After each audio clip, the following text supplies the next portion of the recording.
오늘은 우리 프롬프트 엔지니어링 관련해가지고 이야기를 할 거고요. 아마 여러분들도 이미 많이 써봤을 거고, 그리고 또 어떻게 생각하면 이 수업 교재보다도 훨씬 더 많이 엑서사이즈를 해본 사람들도 있어요.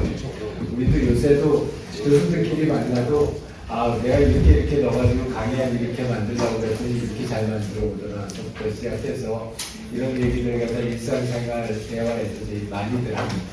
그래서 오늘 이 강의를 갖다가 준비한 거는 그런 프롬프트 엔지니어링이라는 걸 조금은 더 체계적으로 한번 생각을 해보자. 그랬을 때 전체적인 구조하고 우리가 그거를 어떻게 비즈니스에 쓸 수 있을까? 라는 측면에서 한번 어떤 프로세스를 진행을 해야지 좀 더 효과적으로 이거를 비즈니스에 사용할 수 있을까 하는 측면을 갖다 보자라고 준비를 했습니다. 전체적인 강의의 내용을 보게 되면은 첫 번째는 이제 프롬프트가 뭐라는 거예요. 아주 옛날 얘기긴 하지만 프롬프트가 뭐라는 거에 대한 이야기를 하고요. 그 다음에 이제 프롬프트 엔지니어. 어떤 사람들은 사실 프롬프트 엔지니어링이라는 단어를 되게 싫어해요. 이게 무슨 엔지니어링이냐 막 이렇게 얘기를 하긴 하지만 그래도 요새는 상당히 보편적으로 사용하고 있는 용어니까 그런 프롬프트 엔지니어링이라는 건 뭔지, 그리고 우리가 그렇다면 어떻게 했었을 때가 정말 좋은 프롬프트 엔지니어링인지에 대한 이야기를 갖다 좀 하고, 그 다음에 이 전반적인 프롬프트의 구조를 갖다 먼저 한번 볼 거예요. 그래서 우리가 이게 그냥 일반적으로 그냥 질문하고 답변하면 되는 거 아니야? 거기에 무슨 구조가 있나? 이렇게 생각할 수도 있지만은 조금 더 딥하게 들어가게 되면은 great 프롬프트를 만들려면, good 프롬프트에서 great 프롬프트를 만들려면은 이 프롬프트의 구조를 잘 이해하는 것, 그게 상당히 중요해서 이런 프롬프트라고 하는 것이 어떤 구조를 가지고 있는지, 이제 특히 이런 레이어라고 하는 이제 개념들이 나오는데 이 각각의 레이어들이 어떠한 레이어들이 있는지, 그리고 이제 각각에 대해서 어떤 example들이 있는지 이런 걸 좀 보고요. 그 다음에는 그 프롬프트를 갖다가 실제로 작성할 때 우리가 일반적으로 사용하는 툴 또는 룰이 어떤 규칙들이 있는지에 대한 이야기를 할 겁니다. 그 다음에는 이제 크게 봤었을 때 프롬프트는 한번 이렇게 프롬프트를 하고 답변을 받는 그런 프롬프트가 있을 수 있고, 또는 여러 개의 프롬프트를 날려서 그 프롬프트들 사이에 어떠한 관계를 보고 이 전체적인 오버롤한 옵티멀 포인트를 찾아가는 그런 단계가 있죠. 당연히 이제 일반적으로 우리가 사용하는 거는 왼쪽에 있는 싱글 프롬프트 테크닉들을 갖다 많이 씁니다. 일상생활에서. 그리고 또 뭐 일상생활에서 그걸 갖다 썼을 때 그렇게 큰 문제점이 있거나 그렇지는 않아요. 근데 이제 이거를 비즈니스 용도로 쓰겠다 라고 하게 되면은 오른쪽에 있는 이런 멀티플 프롬프트 테크닉들이 있어요. 그래서 이런 멀티플 프롬프트 테크닉들을 갖다가 쭉 종류들을 갖다 나열을 했고, 이 종류들이 다가 아니에요.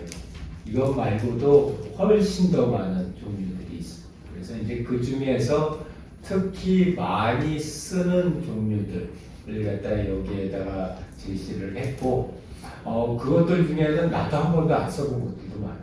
나도 한 번도 안 써봤고, 실제로 교재상에서 또는 우리 참고문헌상에서 나와 있는 테크닉들, 그리고 그거에 대한 example들이 워낙 잘 나와 있어서 이제 그런 것들을 우리가 학습할 필요는 있다라고 생각이 듭니다.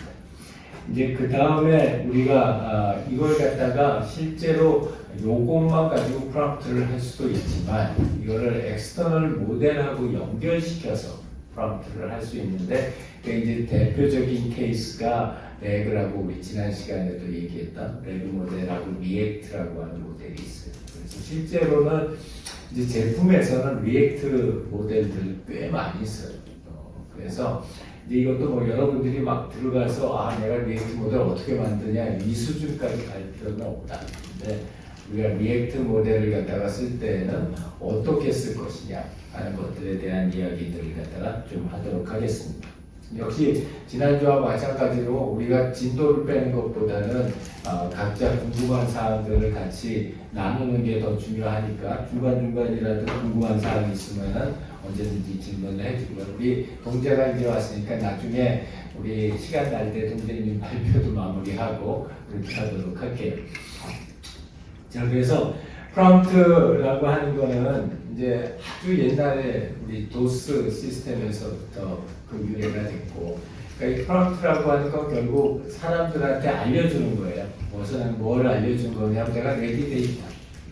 내가 지금 레디돼 있으니까 이 대화 중에 기계에게 신호를 주는 거죠. 지시를 줘가지고 어떤 관련된 정보를 생성하게 하고 또 제공된 입력에 따라서 정보를 제공하거나 특정 작업을 수행하게 하는 요 그림, 이 나는 굉장히 익숙한 그림. 내가 처음에 이 프로그래머로서 커리어를 갖다 시작할 때는 굉장히 많이 봤던 그림이고, 요새도 이제 콘솔을 가지고서 개발을 하는 사람들은 이 프롬프트를 갖다 자주 보게 됩니다.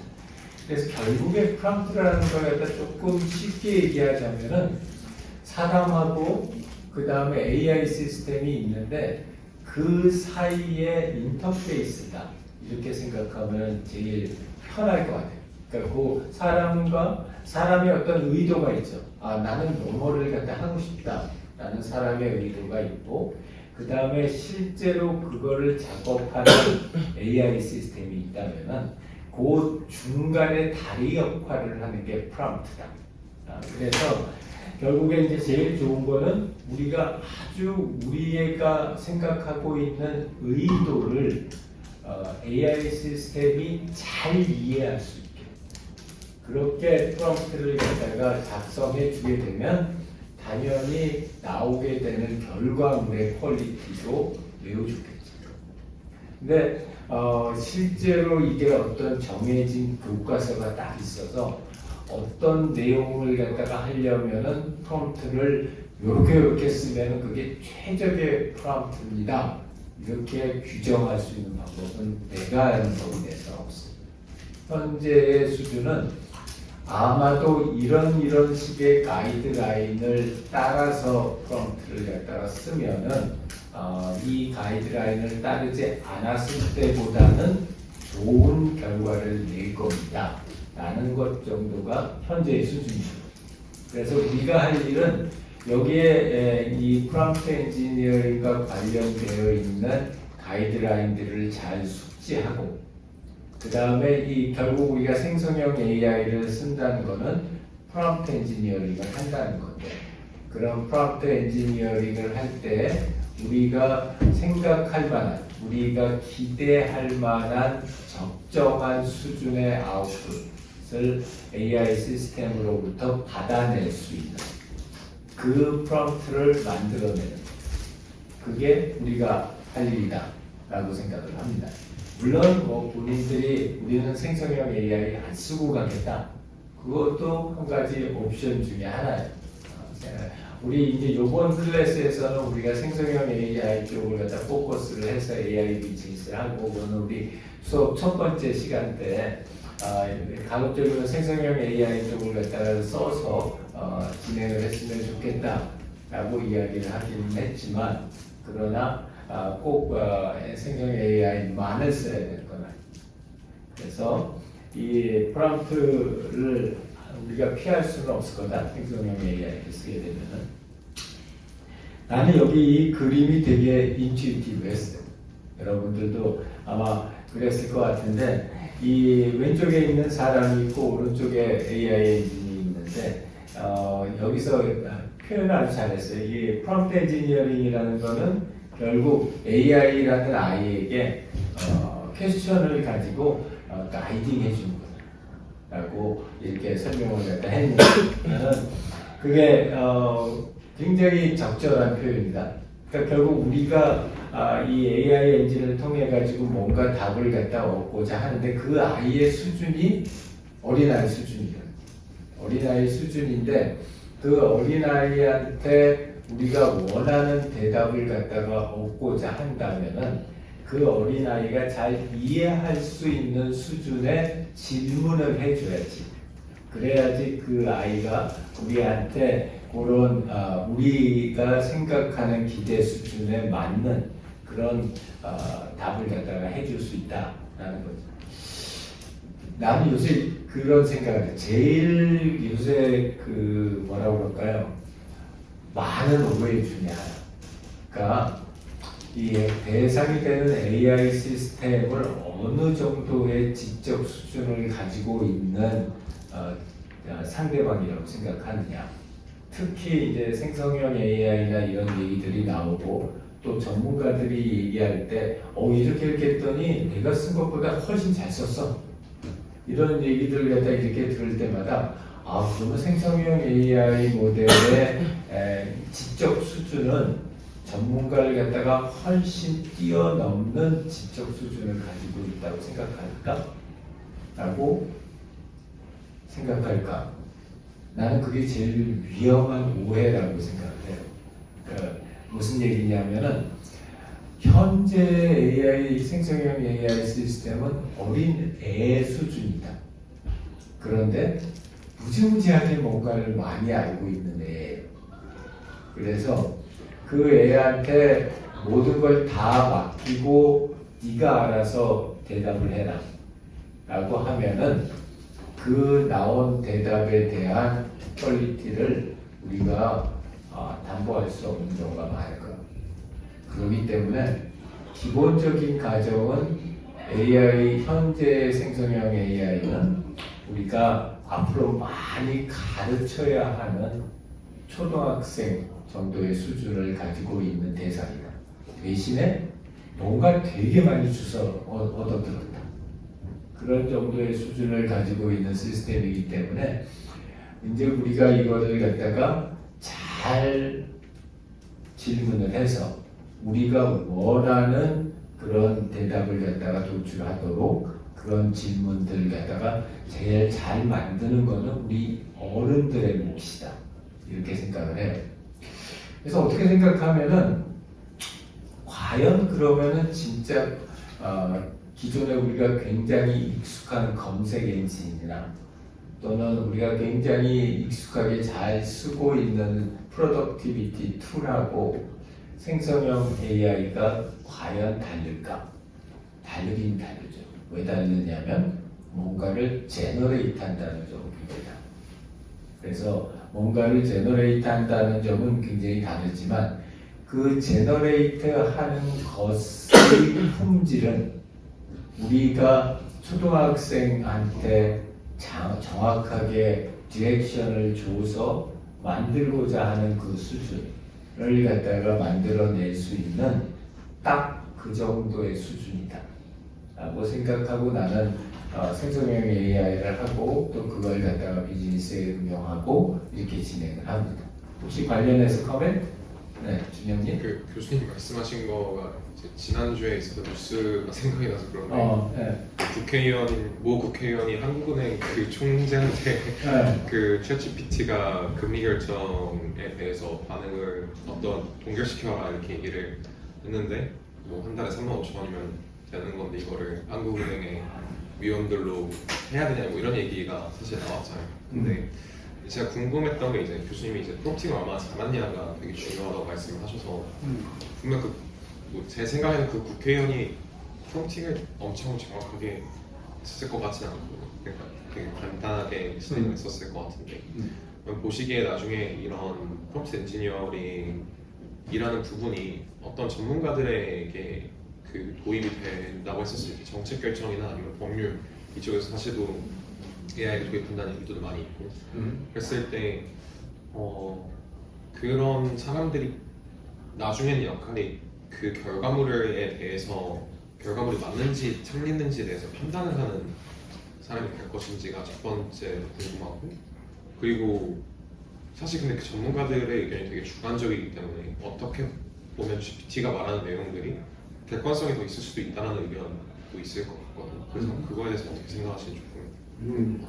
굉장히 중요한 질문이고 적절한 질문, 시기적절한 질문일 것 같아요. 왜냐하면 우리 이걸 가지고 이제 비즈니스를 해야 되는 사람들인데, 그런데 이 현재 생성형 AI를 가지고 그러면 잘 쓰는 프롬프트를 잘 만들어야 된다라고 했는데, 그 프롬프트를 잘 만드는 일 자체가 새로운 직업이 될 수 있는지, 그리고 그 프롬프트를 갖다가 만드는 게 어떤 사람의 잡이 된다면은 그 일을 갖다가 잘 할 수 있는 사람은 누구일 건지, 이제 이런 것들은 굉장히 요새 활발하게 논의가 되고 있는 파트예요. 특히 이제 AI 전공하시는 분들이나 정책, 기술 정책을 하시는 분들 사이에서는 굉장히 많이 논의가 되는 부분이에요.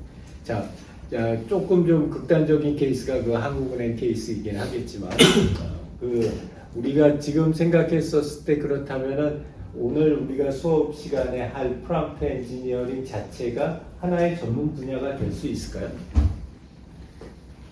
프롬프트 엔지니어라는 사람의 잡이 생길 수 있을까요?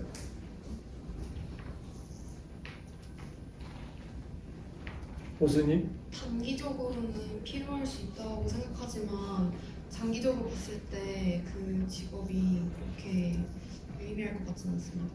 이유는? AI의 발전 속도가 워낙 빠르기도 하고 사실 이건 제 의견이 아니라 그 엔지니어 분들의 의견을 종합해봤을 때 프롬프트 엔지니어링이라는 거 자체에 대해서 되게 회의적인 시각을 갖고 있는 분들이 많더라고요. 그래서 장기적으로는 그게 직업이 될 수 없겠구나라고 받아들였던 것 같습니다. 또 다른 사람?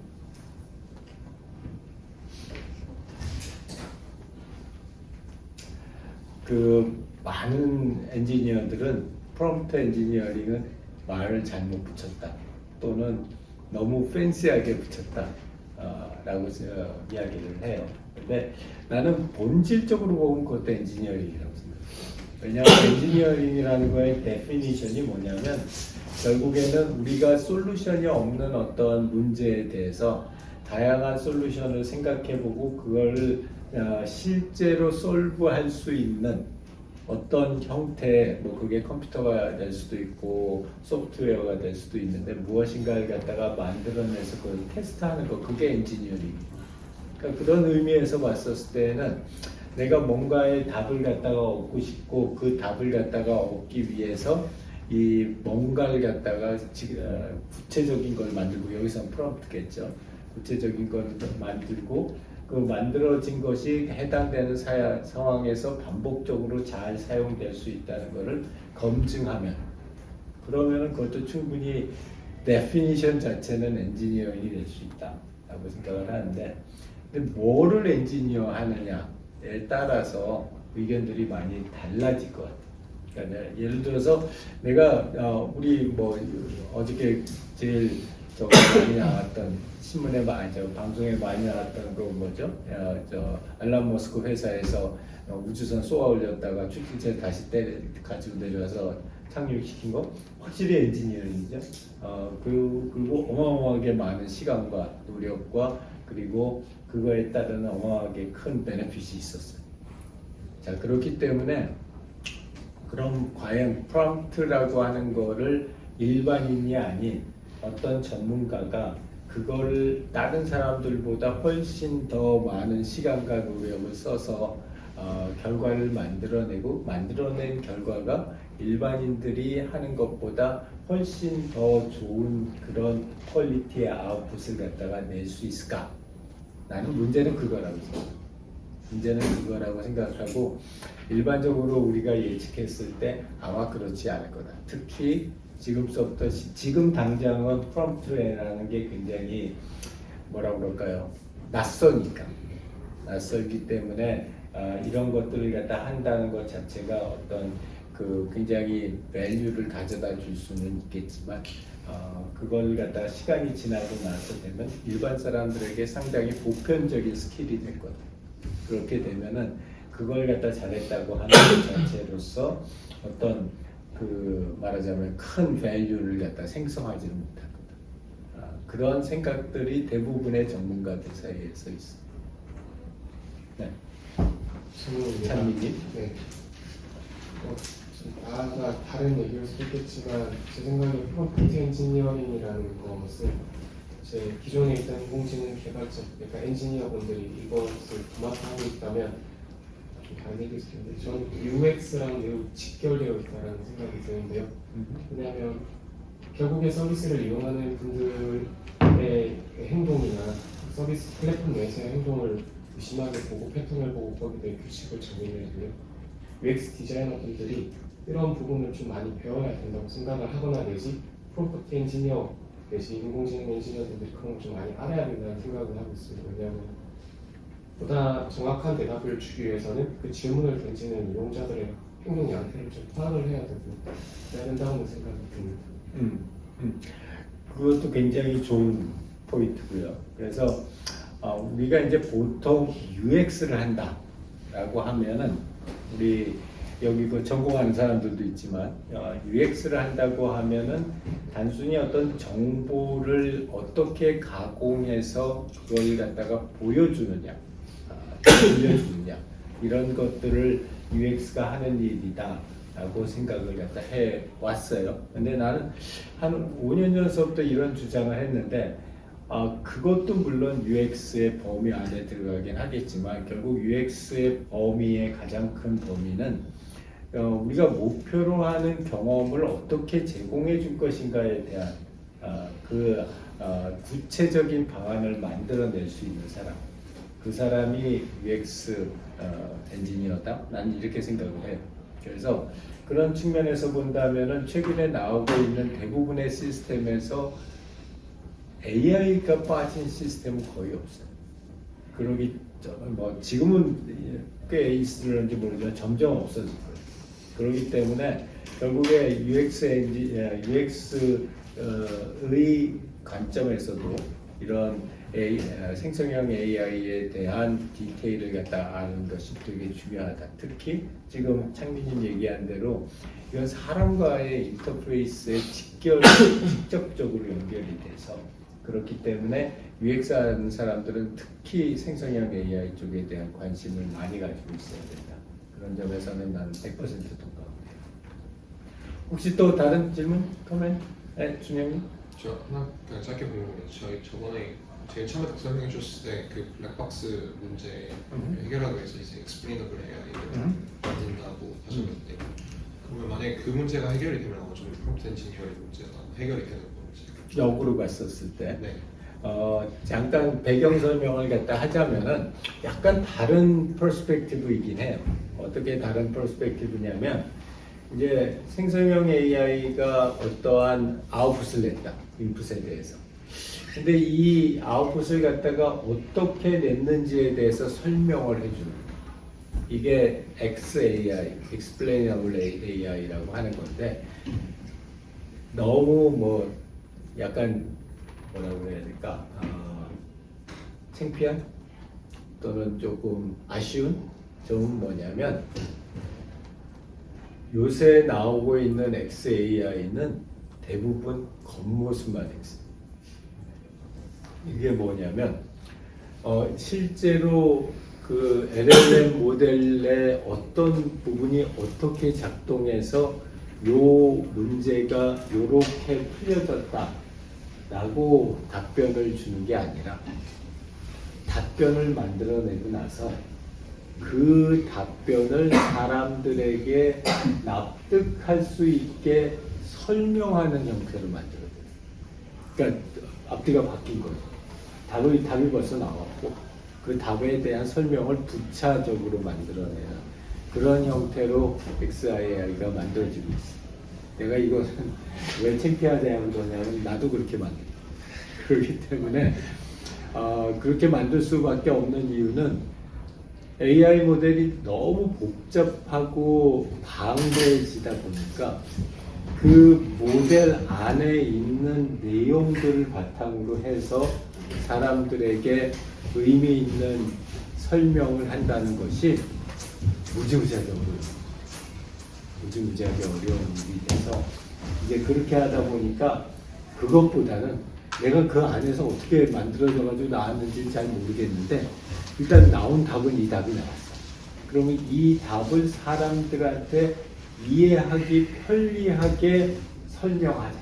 그러니까 사람들의 이해도를 높이는 방식으로 설명을 가져가고 있지, 실제로 어떤 원리에 의해서 작동 방법에 의해서 이 답이 나왔다라는 얘기는 아직 못하고 있어요. 그게 현재의 기술의 한계예요. 그렇기 때문에 장래 정말로 이제 설명 가능한 AI가 실제로 내부에서, 시스템 내부에서 어떻게 된 일인지를 갖다가 알 수 있다면, 그럼 지금 얘기한 대로 그렇게 될 수 있어요. 근데 아직까지는, 지금은 그런 수준은 아니기 때문에 그 얘기가 조금 현재로서는 어렵지 않을까 그렇게 생각해요. 오케이? 또 다른 질문은?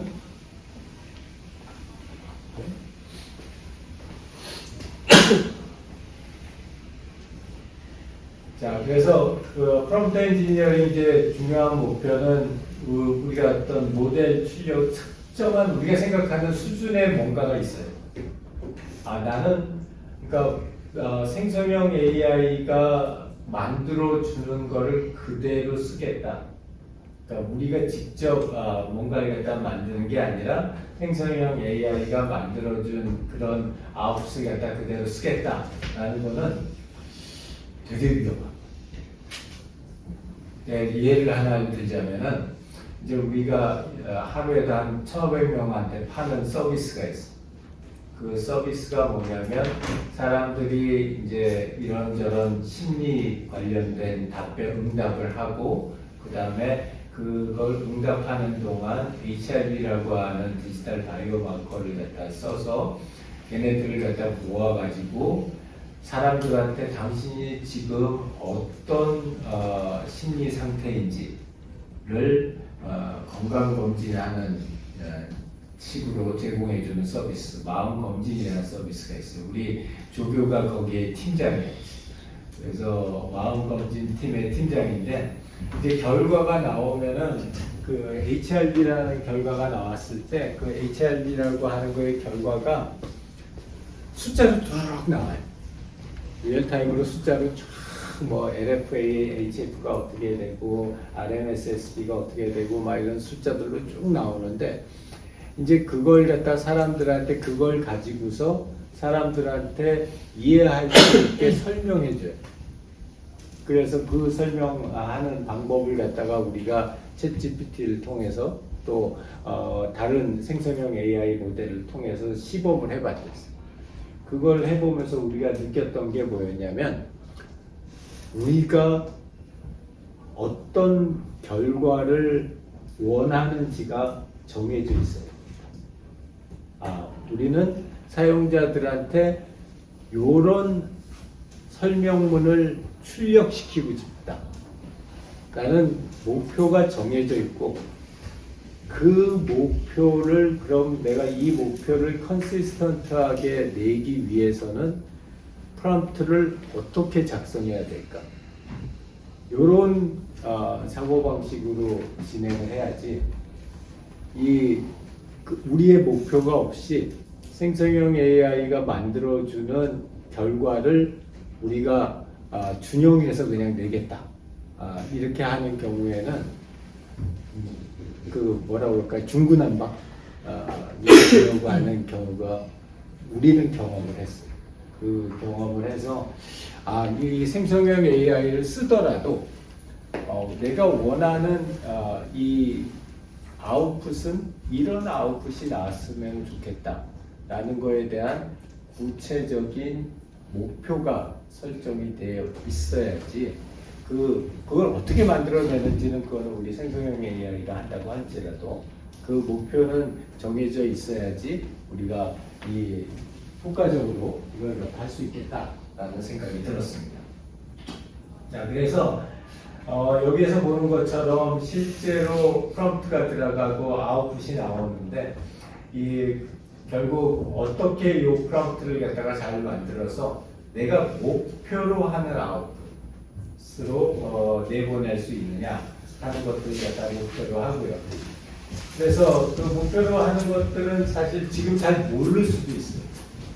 그래서 여러분들이 프롬프트를 갖다가 그 작성하기 전에 먼저 여러분들이 목표로 하는 아웃풋이 무엇이 될 것이 어떤 수준의 목표가 될 것인지를 명확하게 한번 생각해 보는 게 좋을 것 같다라는 생각이 들고요. 그거는 여러분들이 물론 앉아서 이렇게 책상에 앉아서 토의를 통해서도 만들어낼 수 있겠지만 제일 중요한 거는 해당되는 그 실제로 그 비즈니스를 판 사람, 살 사람, 그 비즈니스를 갖다 살 사람들한테 어떤 결과물로 보여질 수 있는지를 갖다가 알아보는 건 꼭 필요하다고 생각합니다. 예를 들어서 우리 지금 하고 있는 것 중에 하나는 어떤 게 있냐면 뇌졸중을 앓은 분들, 그러니까 스트로크를 당한 분들에게 그분들에게 이 설명을 통해서 이 훈련을 설명해 드리는 그런 시스템을 만들고 있어요. 근데 이게 뇌졸중을 당하게 되면은 나는 이전에는 틀림없이 저거에 대한 단어가 기억을 했었는데 그게 전혀 말하고 내가 생각하는 거하고 사이에 링크가 끊어져 버려요.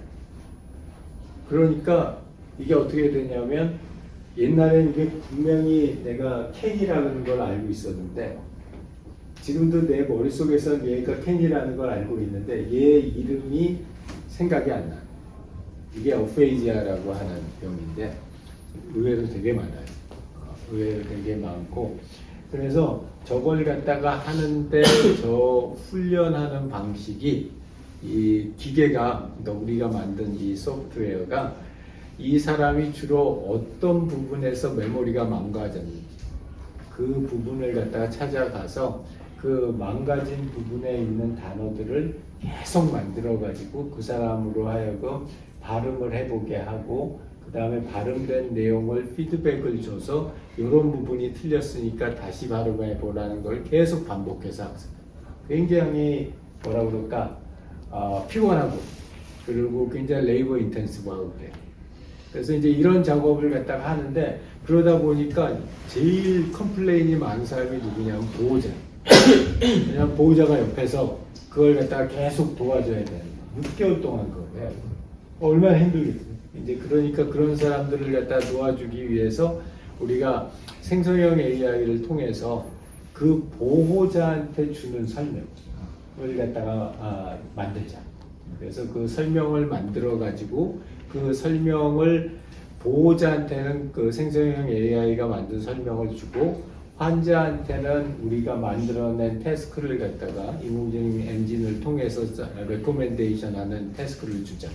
이제 이렇게 해서 만들었는데 그 첫 스텝으로 뭐를 했냐면 그 이제 주로 그런 훈련을 하시는 분들을 SLP라고 해요. Speech Language Professionals SLP라고 하는데 그래서 그 SLP 분들을 갖다 10분을 모시고서 먼저 FGL을 한 다음에 우리가 이런 용도로 쓰기 위해서 이런 프로그램을 만들었습니다.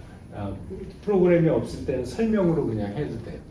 그렇게 얘기를 하고 그 다음에 그 10분들한테 실제로 가셔서 환자들하고 4주 동안 사용해 보십시오. 그래서 4주 동안 한 다음에 그분들이 다시 1대1 인터뷰를 해서 자, 요런 출력을 요렇게 설명을 해주면은 보호자가 제일 좋아할까요? 저렇게 설명해 주면은 보호자가 제일 좋아할까요? 이걸 갖다가 한 사람 한 사람씩 해서 10분한테 각각 다른 SLP 10분한테 그걸 갖다 했어요. 그래서 이제 그 결과를 갖다 가지고서 그러면은 생성형 AI로 만드는 보호자를 위한 설명은 이런 형태로 이런 내용이 이렇게 들어가야지 이게 그 보호자 입장에서 가장 좋은 경험을 할 수 있게 되겠구나 했고 그래서 이제 그걸 딱 정답지로 놔두고 그 다음부터 프롬프트 엔지니어링을 하는 거예요. 그러면은 이걸 갖다가 우리가 원샷으로 할까, 퓨샷으로 할까, 그리고 이걸 몇 번을 리피테이션을 할까, 이걸 렉을 연결시킬까, 리액트를 연결시킬까, 이런 작업들을 갖다가 그 다음에 하게 돼요. 그래서 여러분들도 이제 실제로 여러분들 프로젝트를 진행을 할 때는 그때 막 우리처럼 이게 지금 큰 비즈니스니까 뭐 10명을 데려다가 4주 동안 쓰게 하고서 정답을 갖다가 만들게 하겠지만 적어도 여러분 입장에서는 만약 여의치 않으면 여러분들끼리라도 우리는 생성형 AI를 통해서 어떤 아웃풋이 나왔으면 좋겠다라는 게 명확하게 있으면 좋겠다. 자, 그래서 이거 이제 옛날에 경영 쪽에 아주 유명한 책 이름이기도 하죠. 굿 그레이트라고 하는 아주 유명한 책인데, 굿 프롬프트하고 그레이트 프롬프트 어떻게 생각하면 말장난일 수도 있는데, 이 차이점이 뭐냐? 첫 번째, 굿 프롬프트는 그러니까 우리가 결국 프롬프트라고 하는 것은 사람들이 의도하고 있는 인텐션, 그 인텐션을 명확하게 전달해서 정확한 아웃풋을 갖다가 끄집어내는 것. 그걸 갖다가 우리가 good prompt라고 한다면은 great prompt는 그걸 넘어서 창의적이고 그리고 맞춤형 그런 결과물을 갖다가 나타낸다는 거예요. 그래서 여기 지금 이기제플을 갖다가 아주 재밌게 썼어요. 베이직 퀘스천을 보고서 써 이렇게 얘기하는 프롬프트하고 보고서를 갖다가 쓰는데 현재 AI가 헬스케어에 어떤 영향을 미치는지 가장 최근의 트렌드를 갖다가 요약해서 매우 자세한 트렌드를 써라고 하는 거 하고 둘 간의 차이 좀 차이가 있겠지. 근데 여기서 이제 우리가 생각해 봐야 될 점은 포스트 프로세싱의 중요성. 이게 생성형 AI가 나왔을 때 그대로 그 생성형 AI를 갖다 그대로 쓰겠다. 여러분들 개인적인 그 용도로 사용할 때는 전혀 문제 없어요. 근데 이거를 돈 받고 파는 서비스에다가 그대로 사용하겠다. 이건 무지무지하게 위험한 거여서 꼭 포스트 프로세싱을 거쳐야 돼요.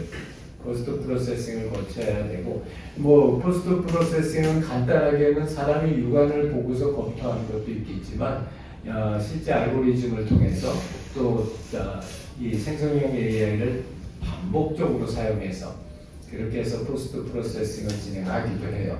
근데 결론적으로 뭐냐면 실제 생성형 AI를 프롬프트에서 쓰는데 들어가는 비용보다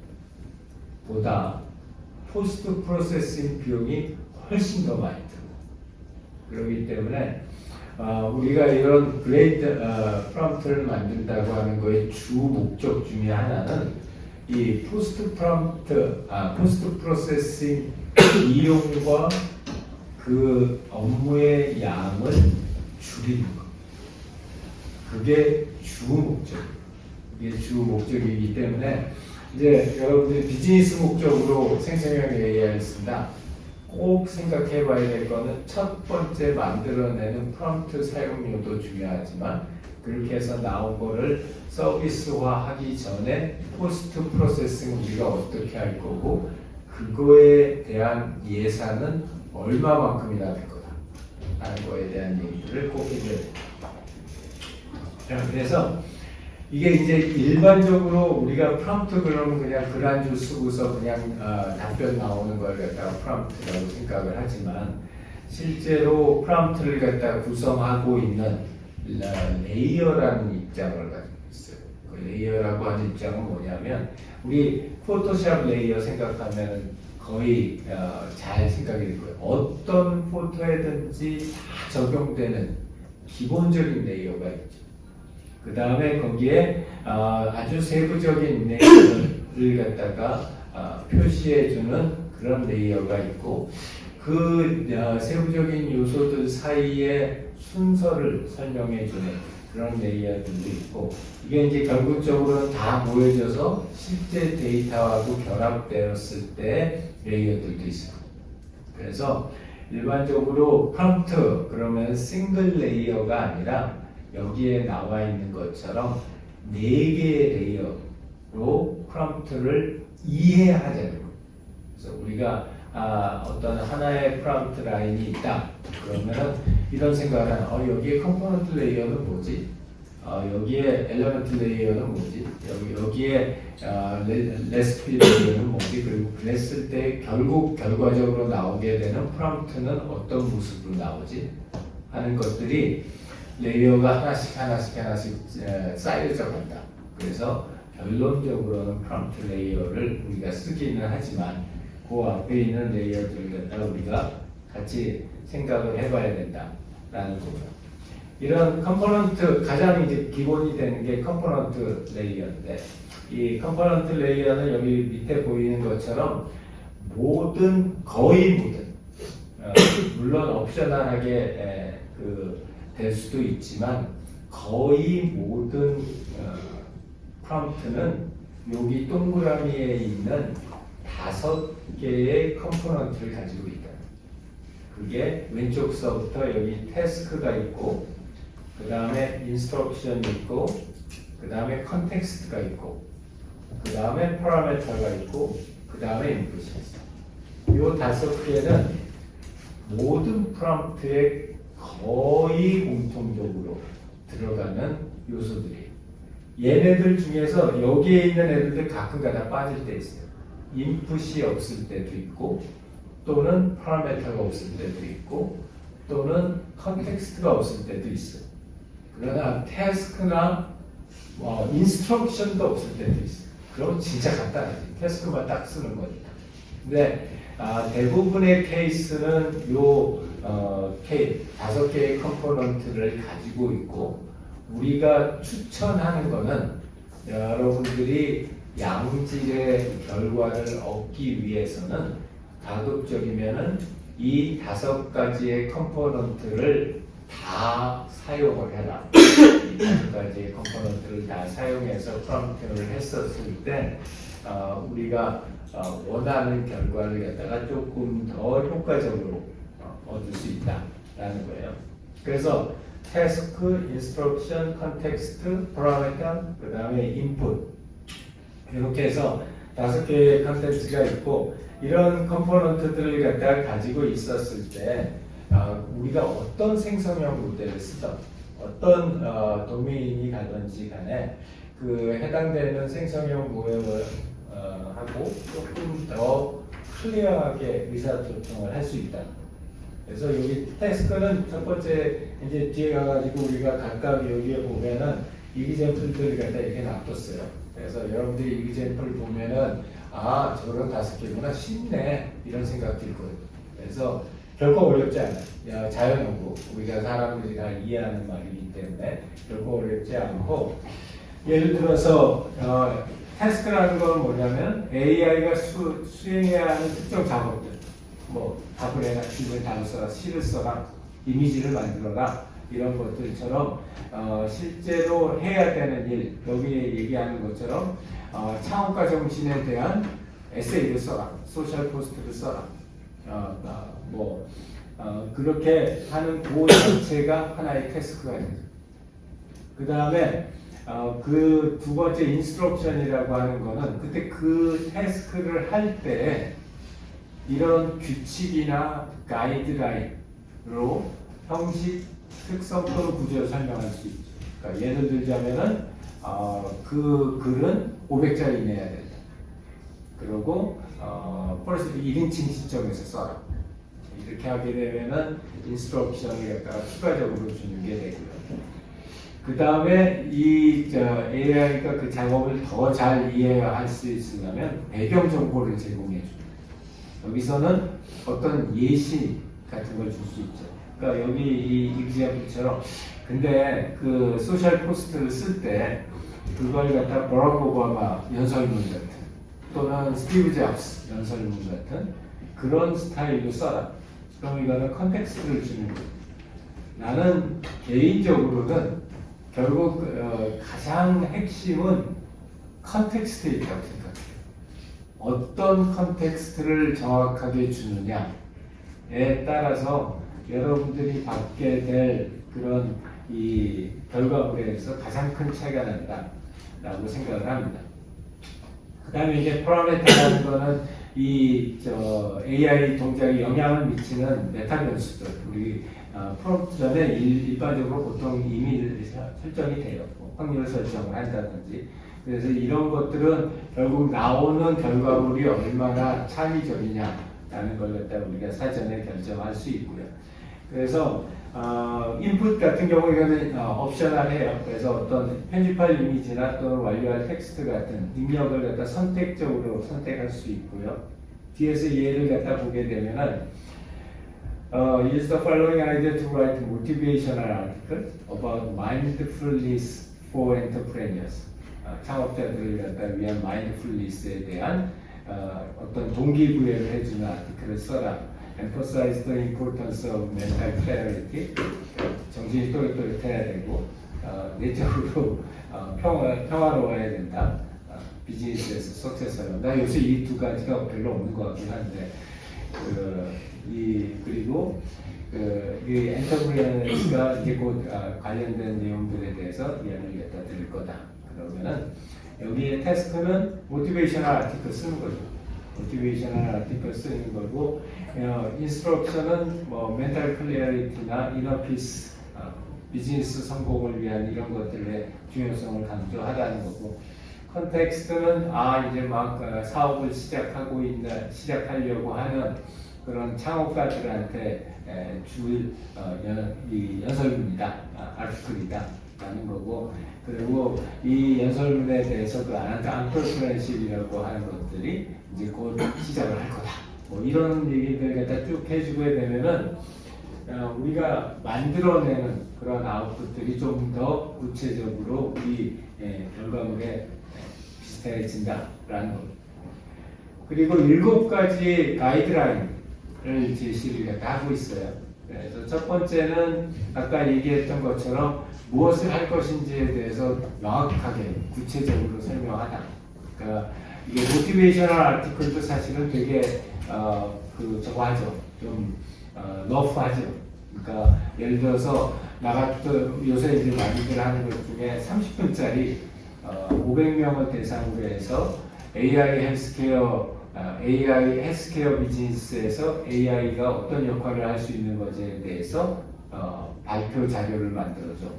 나 내일 가서 발표해야 돼. 아니면 모레 가서 발표해야 되는데 이제 그런 것처럼 구체적인 이야기를 갖다가 해야 되고, 뭐뭐 하지 말라고는 별로 안 먹히고, 뭐뭐를 해가 훨씬 더 잘 먹힌다는 거고, 그 다음에 여기에 있는 것처럼 숫자 쓰는 걸 갖다가 무서워하지 말아요.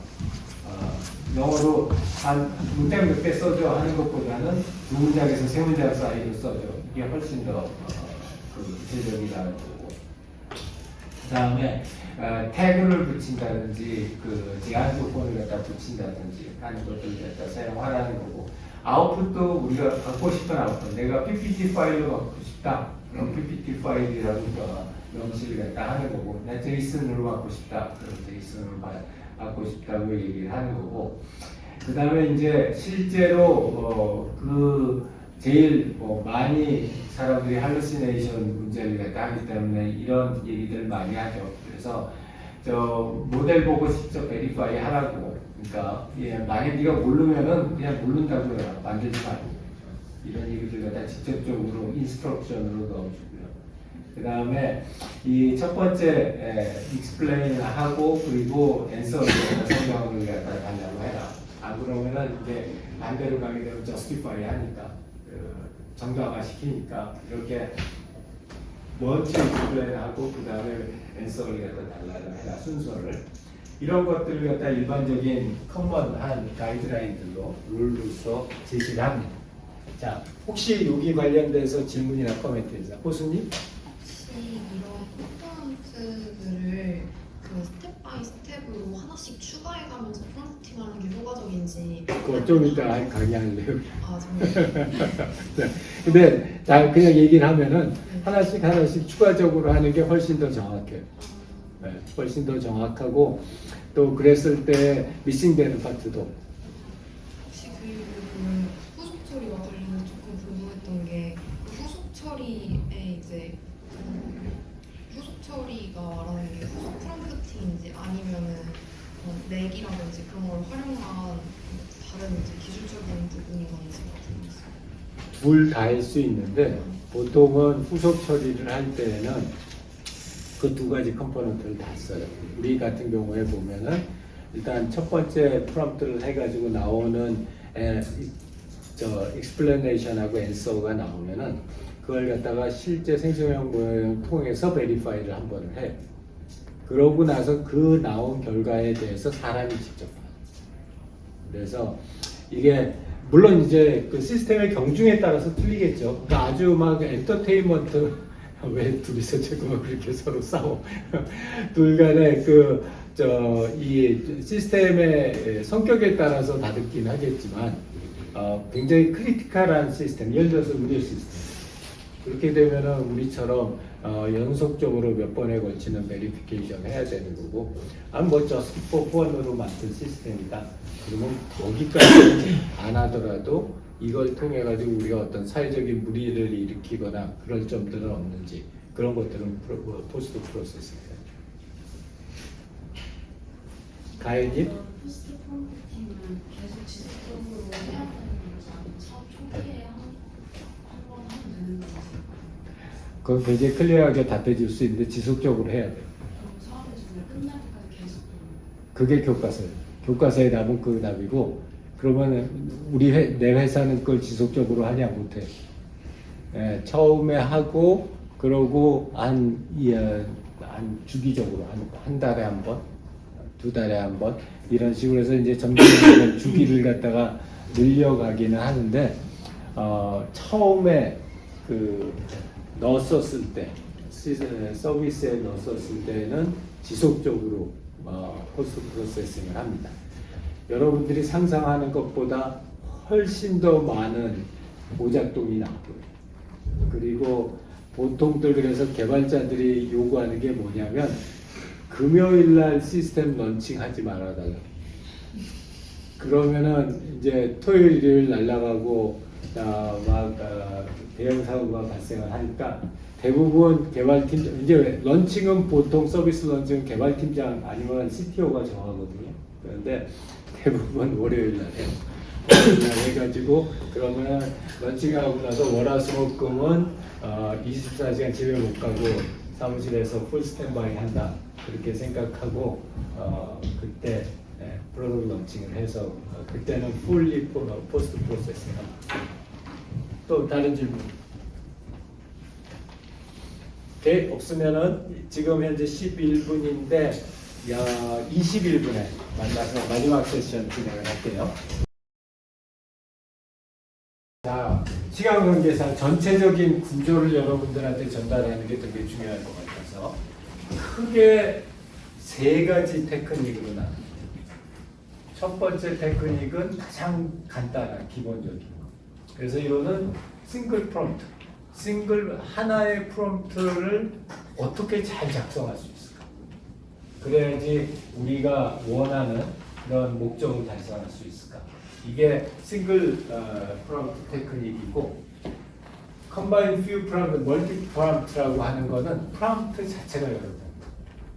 프롬프트 자체가 여러 개여서 그 여러 개의 프롬프트를 순차적으로 계속 넣어줘서 전체 최종적인 결과물을 갖다가 좋게 만들어줄 수 있을까? 이게 두 번째 테크닉. 세 번째 테크닉은 프롬프트만 가지고 하는 게 아니라 거기에 프롬프트 외부에 있는 LLM 모델 외부에 있는 다른 툴들을 가지고 와서 이 전체적인 파이널 아웃풋을 갖다가 좋게 가져가는 거. 그래서 이렇게 큰 카테고리는 세 가지 카테고리가 있어요. 조금 멀어서 안 보이지만 나는 이 그림이 되게 인투이티브해요. 그래서 이 그림에 대해서 설명을 하자면은 여기에 있는 요 하나, 둘, 셋, 넷, 요 네 가지 기법이 싱글 프롬프트를 가지고 우리가 할 수 있는 일들이에요. 가장 간단하게 제로샷. 가장 요 안에서 복잡하게 PLL이라는 거예요. PLL이라고 프로그래밍 랭귀지라고 이게 제일 복잡해요. 당연히 복잡한 쪽으로 갈수록 여러분들이 조금 더 신경을 많이 써야 돼요. 그런데 그렇게 할수록 나오는 결과물은 여러분들이 실감할 수 있을 정도로 향상돼서 나와요. 그래서 그런 장점이 있고, 여기에 있는 멀티플 프롬프트 테크닉은 하나, 둘, 셋, 넷, 다섯, 여섯, 일곱 가지가 프롬프트를 여러 개 쓰는 거예요. 프롬프트를 갖다가 여러 개 쓰는 거고, 요거는 꼭 복잡한 거를 썼다고 해서 좋은 결과가 나오진 않아요. 무슨 얘기냐면 여러분들이 하려고 하는 목적에 맞게 선택하는 거지. 여기서 제일 복잡한 게 Tree of Source다, TOT라는 건데, 이 TOT라고 하는 걸 하면 무조건 항상 결과가 제일 좋게 나오냐. 그렇기 때문에 요거는 이제 각자를 갖다가 보면서 우리 지금 하려고 하는 거에서는 비록 굉장히 심플하지만 프롬프트 트레이닝을 하는 게 결과가 잘 나오겠다. 왜냐, 우리는 연속적인 대화를 만들려고 하니까. 이런 말하자면 이유를 여러분들이 찾아서 그 이유를 가지고 멀티플 프롬프트를 갖다 할 수 있어요. 매번 얘기하지만 멀티플 프롬프트가 싱글 프롬프트가 항상 좋다? 아니에요. 특히 여러분들이 비즈니스를 하겠다 그러면 더욱더 아니에요. 왜냐하면 이쪽으로 가면은 훨씬 비싸요. 단위당 여러분들의 서비스를 갖다가 내는 단가가 훨씬 더 비싸죠. 물론 그렇게 해가지고 더 양질의 결과를 갖다가 낼 수는 있을 텐데, 그래서 여러분들의 목표는 뭐냐면 내가 지금 하려고 하는 도메인의 비즈니스에서 가장 단순한 걸 선택하는 거예요. 가장 복잡한 걸 선택하는 게 아니라 가장 단순하면서도 여러분들이 만족할 만한 파이널 아웃풋을 낼 수 있는 애들을 갖다 선택하는 거예요. 근데 여러분들이 생각하고 있는 파이널 아웃풋이 되게 완성도가 높아야 되고, 그리고 구조 자체도 되게 복잡하다. 그러면은 할 수 없이 멀티플 프롬프트에 이 셀프 컨시스턴시는 그 중에서 그나마 좀 간단해요. 그러니까 셀프 컨시스턴시 보팅 하는 걸 하겠다. 이렇게 갈 수 있어요.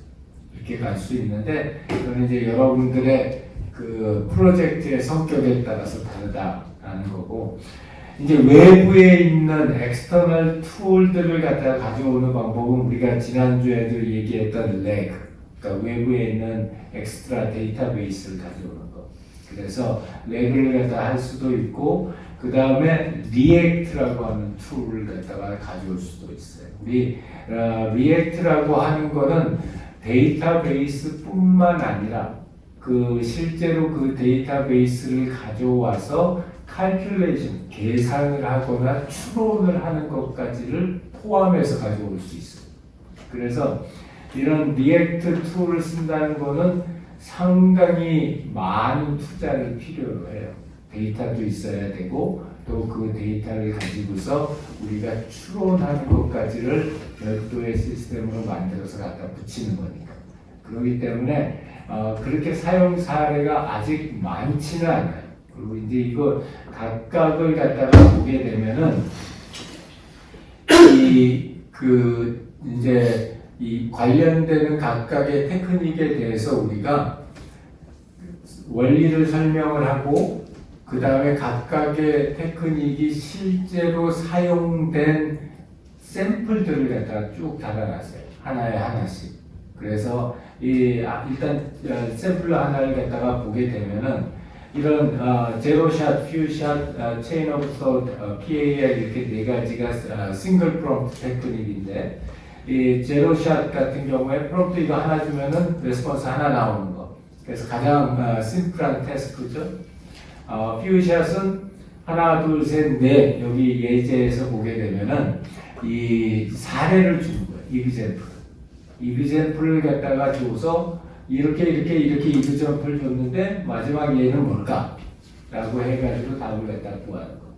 그래서 그런 측면에서 아까 얘기한 스틸 싱글 프롬프트예요.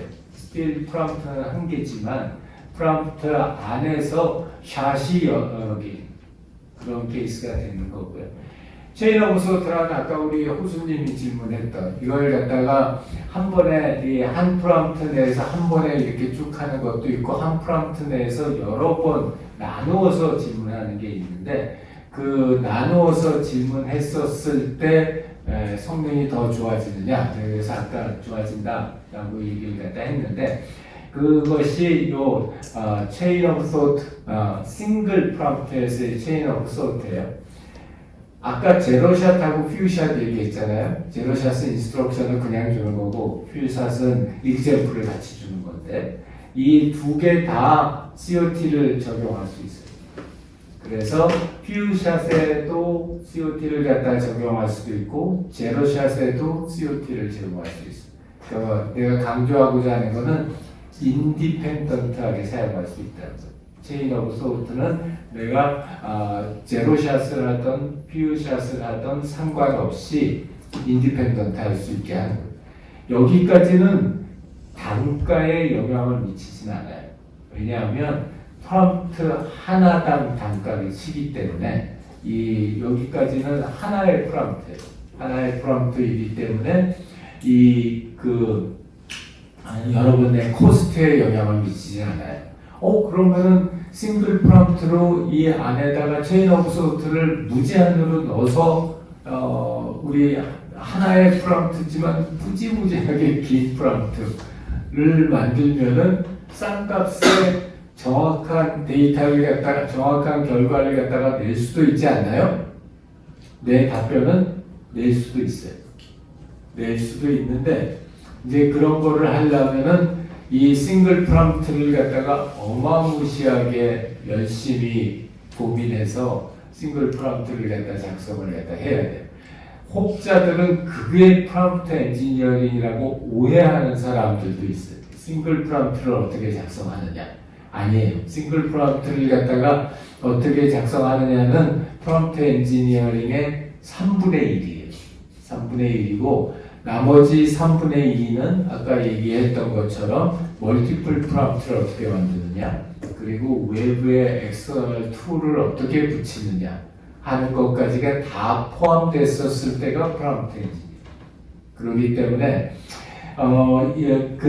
우리가 기본적으로 싸게 갔었을 때는 체인 오브 소트를 싱글 프롬프트로 주는 것, 퓨샷을 체인 오브 소트로 싱글 프롬프트로 주는 게 단가로는 제일 싸다. 그리고 그거를 잘 만드는 걸로도 웬만큼의 퍼포먼스는 가져올 수 있다. 단 못하는 것들이 꽤 많아요. 그 못하는 것들을 갖다가 우리가 이제 각각 뒤에 있는 모델에서 설명을 갖다 간단하게 할게요. 디테일한 익sem플들은 다 있으니까 여러분들이 보면 알 텐데, 자 이렇게 해서 그 다음에 이제 프로그램 에이드 랭귀지 해서 이 체인 오브 소트를 갖다가 실제 내추럴 랭귀지 그 코드를 갖다가 가지고서 실제로 프로그램을 더 넣어주는 방법도 있어요. 여기에 보이는 예제처럼 이렇게 더 예제를 갖다 보여주는 방법도 있고, 가장 이제 이러한 방법들을 갖다 가지고 할 때 우리가 겪는 문제점 중에 하나는 우리가 대화를 할 때도 그렇잖아요. 싱글 프롬프트를 하게 되면은 내가 첫 대화의 시작과 끝 대화의 끝까지를 처음부터 끝까지 다 예상할 수 있는. 근데 실제로 보면은 내가 한 마디 던졌을 때 상대방이 뭐라고 하게 되면 그 상대방이 뭐라고 한 것에 디펜던트하게 그 다음 말을 우리가 꺼내죠. 사람이 당연히 그렇게 하는 것처럼 멀티플 프롬프트는 딱 그건 거예요. 내가 하나의 프롬프트를 던져서 해당되는 LLM이 어떤 반응을 보이느냐에 따라서 그 다음 프롬프트를 갖다가 설계를 하는 거기 때문에 우리가 실제로 이런 LLM에서의 반응을 갖다가 카운트하지 않고 싱글 프롬프트로 갔었을 때는 엄청나게 그 해당되는 도메인에 대한 지식이 무지무지하게 많아서 그래서 내가 이 해당되는 그 프롬프트 LLM이 어떻게 답변을 할 거라는 걸 갖다 다 예측할 수 있을 때 그럴 때는 싱글 프롬프트를 가지만 그런 경우가 그렇게 흔하지 않아요. 그렇기 때문에 대부분은 이런 비즈니스 용으로 갈 때는 멀티플 프롬프트를 해요.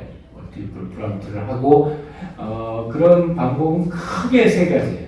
크게 세 가지인데 그 원리를 좀 알면 되는데 첫 번째는 보팅하는 것.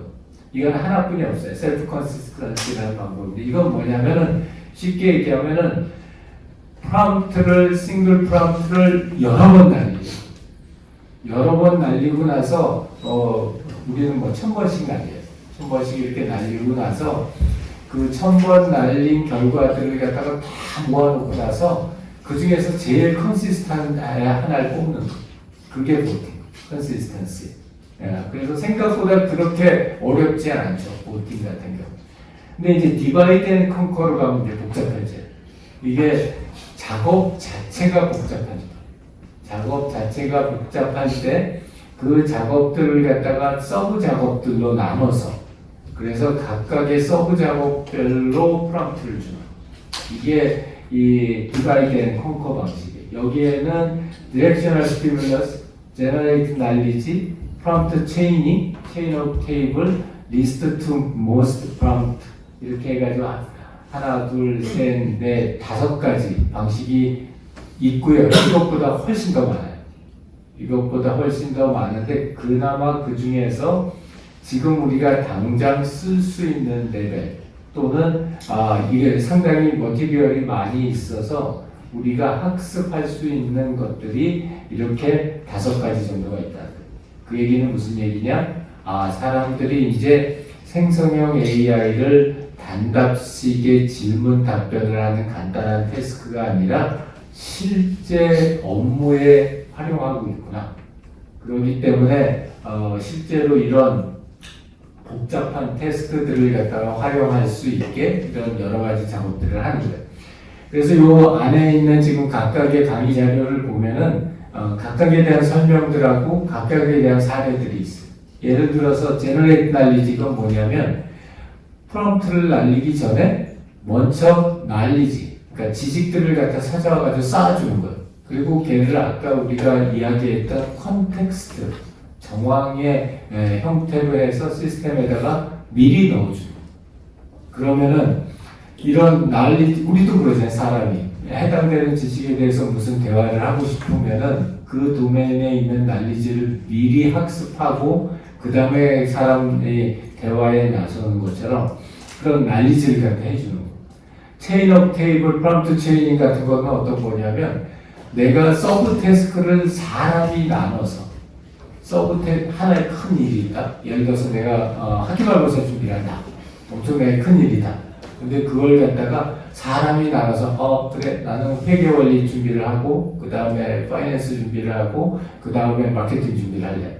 이러면은 사람이 그거를 서브 태스크로 나눠주는 거예요. 그럴 수가 있고 거기서 이제 한 단계 더 나가면은 시스템에게 서브 태스크를 나누라고 할 수 있어요. 그래서 서브 태스크를 네가 알아서 나누고 나눈 거에 대해서 각각에 대해서 프롬프트를 갖다가 이렇게 체인으로 해서 해줘. 이렇게 전달을 해줄 수도 있어요. 그래서 각각의 아이템들마다 그렇게 가고 실제로 이 셀프 이밸류에이션이라는 건 리플렉션이나 트리 오브 소트라는 거는 그렇게 해서 나온 결과를 LLM으로 생성형으로 베리파이 하는 거예요. 그래서 아까 우리 얘기했던 포스트 프로세서의 하나의 툴로 우리가 사용할 수 있어요. 그래서 이런 기법들이 지금 요 뒤에 계속 example하고 원리들을 갖다 쭉 한 장 example, 한 장 원리, 한 장 example, 한 장 원리 이렇게 정리를 해놨어요. 그래서 해당되는 내용들을 갖다 쭉 보면은 example 열심히 달았으니까 아마 굉장히 쉽게 이해할 수 있을 거라고 생각하고 마지막으로 요점만 하면 프롬프트 엔지니어링이라는 거는 아까도 얘기했지만 제일 첫 번째가 테스트 데이터 만들기. 테스트 데이터 만들어가지고 실제 베이스라인 프롬프트 만들어보고 그거 가지고 프롬프트 파인튜닝을 한 다음에 여기서 이래그레이션을 마시고 그래서 이게 어느 정도 효과가 나면 그 다음에 가서 디플로이하고 모니터하는 그런 형식의 사이클을 가져간다. 그래서 오늘 했던 이 토픽들은 저런 사이클을 스텝 바이 스텝으로 찾아갈 수 있게 해주는 그런 툴들을 제공하고 있습니다. 그래서 요거까지 해서 오늘 수업을 마무리를 하고요. 다음 개인 과제하고 팀 과제 요 뒤에 있으니까 생각해보면 조금 직접 한번 해보는 거예요. 하나만 강조하자면 결코 이게 파이널이 아니에요. 그러니까 여러분이 지금 한번 해본다 하는 식으로 가볍게 그렇죠. 우리 한 학기 내내 그렇기 때문에 오늘 다음 주에 정답이다 이렇게 가져올 필요 절대 없어요. 이해됐으면 오늘 수업 여기까지 하겠습니다. 수고했습니다.